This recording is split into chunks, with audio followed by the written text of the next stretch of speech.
Jagapathi pictures సంస్థ అంటే నట సామ్రాట్ అక్కినేని నాగేశ్వరరావు సొంత బ్యానర్ అనే అభిప్రాయం అటు చిత్ర పరిశ్రమల్లో ఇటు ప్రేక్షకుల్లోనూ ఉండేది. ఆ సంస్థ నిర్మించిన తొలి చిత్రం అన్నపూర్ణలో తప్ప మిగిలిన అన్ని చిత్రాల్లోనూ అక్కినేనే హీరో. జగపతి సంస్థ నుంచి అక్కినేని చిత్రం వస్తోందంటే అభిమానుల కోలాహలం అంతా ఇంతా కాదు. మంచి కథ, మధురమైన పాటలు అందులో ఉండడమే దీనికి కారణం. అటువంటి సంస్థ తొలిసారిగా నటభూషణ శోభన్ బాబుతో మంచి మనుషులు చిత్రాన్ని నిర్మిస్తున్నట్లు ప్రకటించగానే ఆ సంస్థ అధినేత విభి రాజేంద్ర ప్రసాద్ అక్కినేని అభిమానుల ఆగ్రహాన్ని చవి చూడాల్సి వచ్చింది. అక్కినేనితో కాకుండా శోభన్ బాబుతో రాజేంద్ర ప్రసాద్ మంచి మనుషుల చిత్రం తీయడానికి ఓ కారణం ఉంది. ఆ సమయంలోనే అక్కినేని వైద్యం కోసం అమెరికా వెళ్ళడం, అక్కడ ఆపరేషన్ జరిగి ఆయన కొంతకాలం నటనకు దూరంగా ఉండాలని డాక్టర్లు సలహా ఇచ్చారు. అక్కినేని అమెరికా నుంచి తిరిగి వచ్చే లోపు వేరే హీరోతో సినిమా చేసుకుంటానని రాజేంద్ర ప్రసాద్ ఏఎన్ఆర్ని అడిగారు. ఆయన సరేనన్నారు. అయితే ఈ విషయం తెలియని అక్కినేని అభిమానులు మాత్రం ఆగ్రహం వ్యక్తం చేశారు. తమ మాట వినకుండా సినిమా తీస్తే విడుదల రోజున ప్రింట్లు తగలబెడతామని, థియేటర్లో తెరలు చింపేస్తామని బెదిరించారు. రాజేంద్ర ప్రసాద్ ఆ బెదిరింపులకు భయపడలేదు. ధైర్యంగా ముందడుగు వేశారు. శశి కపూర్, షర్మిలా ఠాగూర్ జంటగా నటించిన ఆగలే లగ్జా చిత్రం 1973లో విడుదల అయ్యి విజయం సాధించింది. ఈ చిత్రం ఆధారంగా మంచి మనుషులు చిత్రం రూపుదిద్దుకుంది. ఈ సినిమాలో తొలిసారిగా శోభన్ బాబు సరసన మంజుల నటించారు.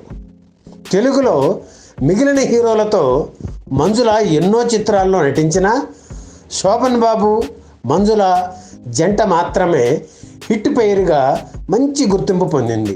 అక్కడ నుంచి 4 ఏళ్ల కాలంలో వీరిద్దరూ 8 చిత్రాల్లో నటించారు. ఈ చిత్రంలోని పడకు పడకు వెంట పడకు పాటలో లైలా మజ్ను, అనార్కలి సలీంగా మంజుల, శోభన్ బాబు కనిపించి అభిమానులకు కనువిందు చేశారు. హిందీలో శత్రుఘ్న సిన్హా పోషించిన పాత్రను తెలుగులో జగ్గయ్య చేశారు. మంజుల తండ్రిగా నాగభూషణం నటించారు.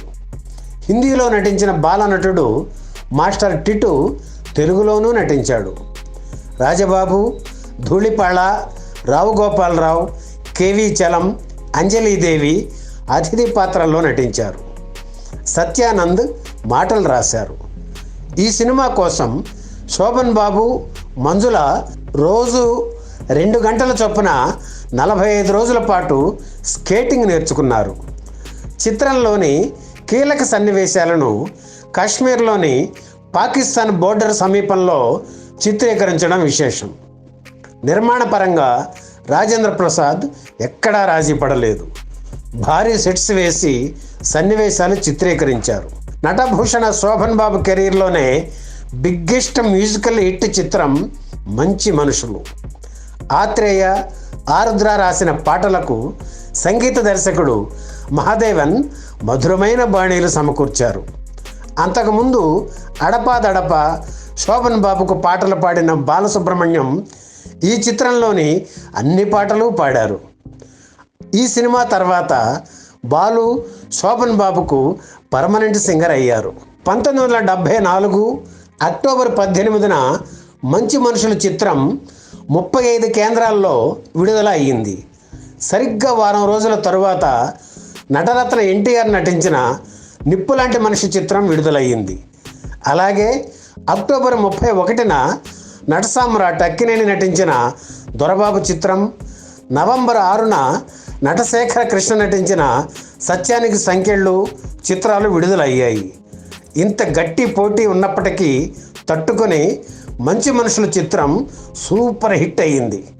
ఫుల్ రన్లో ₹1 కోటి వసూలు చేసిన శోభన్ బాబు తొలి సాంఘిక చిత్రం ఇదే.